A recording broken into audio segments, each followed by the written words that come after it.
In this lesson, we'll discuss three-dimensional equilibrium. We'll give the equations of equilibrium and show how they apply to solve three problems. So we begin with the equations. Say, for example, we have this body and we want to keep it in equilibrium. Well, to do that, we would, of course, first draw the free body diagram. And then we can put it in equilibrium by stating that all the forces acting on the body must be equal to zero, so there's no translation. And the summation of the moments around some arbitrary point, either on or off the body, must be zero to ensure there's no rotation of the body. So there's two vector equations. But we can take these equations and we can resolve them along the x and the y and the z axes. When we do that, we have the scalar equations of equilibrium. There are six. Summing the forces along each of the axes must be zero, and the summation of the moments around each axis must be equal to zero. Now, to solve equilibrium problems, the very first step is to, that's right, draw the free body diagram. When you do that, I would put the support reactions going in the positive directions. And then after you set that all up, you can apply the six scalar equations of equilibrium if the geometry is easy. If you get negative answers, of course, it means the arrow on the free body diagram is going the opposite way. And finally, if you have a complicated geometry, then you can express all of the forces and couple moments as Cartesian vectors and apply the two vector equations of equilibrium. And from those, you can set the components in the x, y, z direction equal to zero to get our scalar equations. I'll show examples of each type. We'll begin with this problem. We want to determine the reactions on this plate. Well, in the previous lesson, we've shown how to draw the free body diagram for it. So let's review the idea. Here's the plate, and with a ball and socket joint here, how many reactions would you show? There are three, and we call them a sub x, ay, and of course az. I show them in the positive direction. At B, we have a cable which is pulling on the plate. We'll call it bx. We also have a short link, and of course it's pin connected at both ends. It's a two-force member, so it can either push or pull on the plate. We'll assume it pulls, and we'll call it bz. Finally, over here at C, we have a cable, and so what does that do? It pulls, doesn't it? cz. It's a complete free body diagram, and it's pretty easy to manage when we take moments and some forces, and so we'll apply the scalar equations to get our results. And I'll apply them in the following sequence. There's a reason for this, and I'll explain it when we're finished. To begin, we'll take moments around the y-axis. If we do that, we notice that these forces create no moment around the axis. Neither does this, nor this one, nor the 4 kilonewton force. Only az creates a moment, and that moment is going to be negative, isn't it? It's rotating this way, and the thumb is directed in the minus y direction. So I'll write this as a minus, and of course it's az times 3, and this equals 0. Now let's sum forces in the y direction. The only force acting is ay, and so therefore I write that as ay equaling 0. Next, I'll take moments around the z-axis. All of the forces that are vertical will create no moment around the z-axis. And of course, these two forces create no moment. Only ax and ay do. Ax creates a negative moment because the rotation is this way and the thumb is directed downward. And ay creates a positive moment because the rotation is this way and the thumb is directed upward. So writing the equation out, I would write ay times 3, and of course minus ax times 4. And this all equals 0. Now let's sum forces in the x direction. We have 4 positive, we have plus ax, and we have minus bx. And this all equals 0. Next, we'll take moments around the x-axis. And in doing that, we have a negative moment caused by the 6, goes this way, positive moment caused by cz, which goes this way, and a positive moment due to az, which is going this way. So ac times 4, and of course plus cz times 4, and finally minus 6 times 2. And all this equals 0. One more equation to apply, summing forces in the z direction. There we have bz up, and of course plus az, and cz, and finally minus 6. And this equals 0. All right, having written the equations, we can now solve them, and it's pretty straightforward. From here, a sub z is 0. Here, a sub y is 0. Since ay is 0, we get ax equal to 0. Down here, since ax is 0, bx is equal to 4, positive. And then down here, with this being 0, we can get cz. It turns out to be 3 kilonewtons, positive. Putting the 3 down here, and of course the 0 in here, I can get bz, and it comes out to be positive 3. So all our arrows shown on our free body diagram are correct. And by a clever choice of applying the equations of equilibrium, we're able to solve one equation after another to get our results.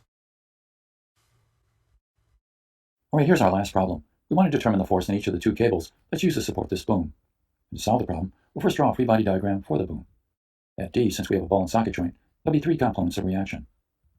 I'm showing these in the positive directions. dx, dy, and of course dz. Apart from this, we also have the force of the cables on the boom. We'll call this force T sub b. And the one down here we'll call T sub c. Now the free body diagram is almost complete except for some angles and dimensions, but I won't show them in this case because T sub b is acting out here at some point in space. This indicates that the best way to solve the problem would be to use a vector analysis, and that's what we'll do.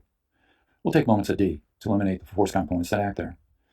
Doing this, of course, means we'll have to express each of the forces as Cartesian vectors on our free body diagram. And we'll also need position vectors going from D to the point on the line of action of the force Tc and also Tb. These would be the choices we'll use. So let's write out the equation now in Cartesian form. First we have this position vector, which is 4j. We're going to cross it with T sub c. T sub c can be established by realizing that we have a 3, 4, 5 triangle in here, meaning that the cable length right here is 5 meters. Knowing that then, the component in the I direction for T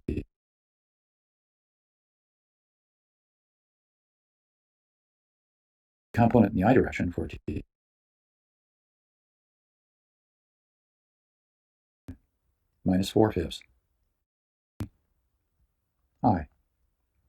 And in the j direction, we have a negative component, minus 4/5 T sub c j.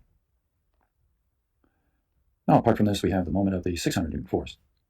Here we write that as 4j, and it's crossed with minus 600k. Now finally, we have the moment of the force T sub b. So here our position vector is 6j. Next, we have to formulate T sub b as a Cartesian vector. And to do that, we'll need to establish a position vector going from A to B, and then find the magnitude of that and divide it into it to get our unit vector in this direction. Well, the position vector has components of minus 6j, minus 2i, and plus 3k. The magnitude of that vector is the square root of 49, which comes out to be 7. And so the length of the cable right here is 7 meters. So let me write this vector out. The first term, of course, is the minus 2 over 7 T sub b I vector. So let me put it in here.